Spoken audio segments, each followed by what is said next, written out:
Okay. Right, I haven't done a blog for a while.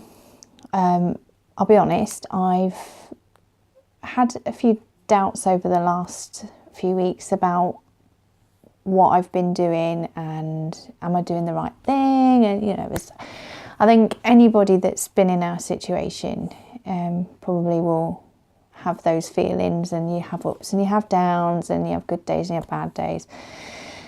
But I'm a firm believer in that things happen for a reason, and I always think that Natalie sends me messages, you know, and there are times when I speak to her and I just say, am I doing the right thing? And I know some people will go, oh, you're just seeing things or whatever.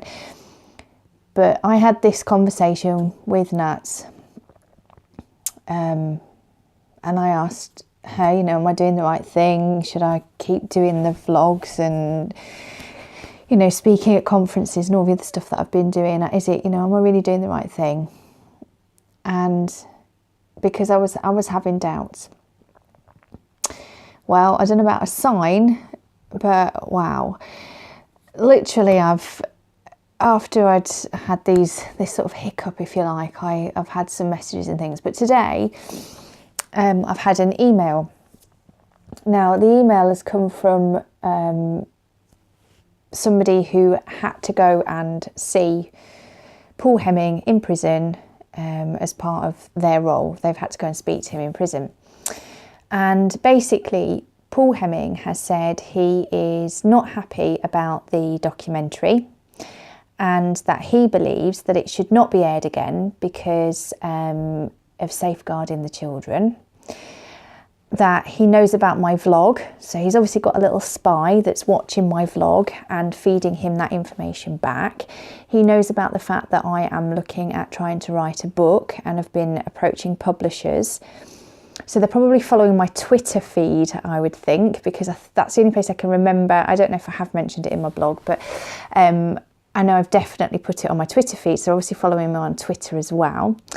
It must be, you know, it's a bit odd knowing that there's somebody watching me, but, you know, hey-ho, whatever gives you your kicks, I suppose. But they've fed that information back to him, and that he is not happy, and that he's trying to get all this stuff stopped because he's saying that it's not in the children's best interest and there's safeguarding issues. Well, firstly, Paul Hemming, is all I have to say to you. I'm not my sister. You do not control me or what my family does.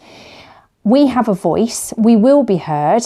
When I go to the House of Commons on the 2nd of March, I will be mentioning this and the fact that you as a perpetrator of domestic violence do not continue to control what this family does. You made your bed, you lie in it, Sunbeam. You murdered my sister. End of story. You lost your rights when you committed that act. End of. And for your little spy, make sure you feed him all this information back. And just for you, Paul, when I do get my book published, and I will get my book published, I will make sure that your photo is included in that book and there is a personal dedication to you. And I will make sure that every library in every prison gets a copy. I will, because do you know what? I was the voice of reason in this family for you. I was the person that kept a cool head, kept calm and tried to think like a parent.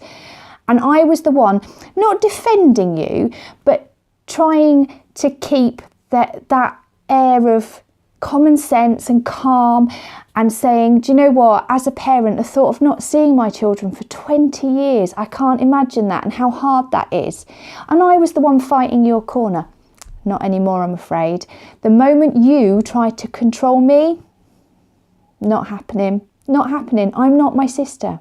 I'm not my sister, and you will not control me. Let's just make that very clear from now on. And as for your little spy, you keep following me. You keep going back and telling him everything that I'm doing because I'm not doing anything wrong.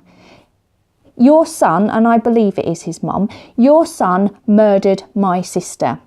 Get over it. So, in terms of what I'm doing, am I going to stop? No. I'm going to shout even louder. So all of those women who are murdered by their abusive partners are not forgotten, they are heard. And all those women that are suffering at the hands of abusers are not forgotten and that they are heard. And I will be making sure that I continue to engage with police forces in the way that they train and deal with domestic abuse cases. I will be going to the House of Commons on the 2nd of March and I will be voicing my opinion, and I will be contacting radio stations and TV stations and anyone else that will listen to what I have got to say, because I will not allow what you have done to our family to dictate our future or change the way we feel. Get the message?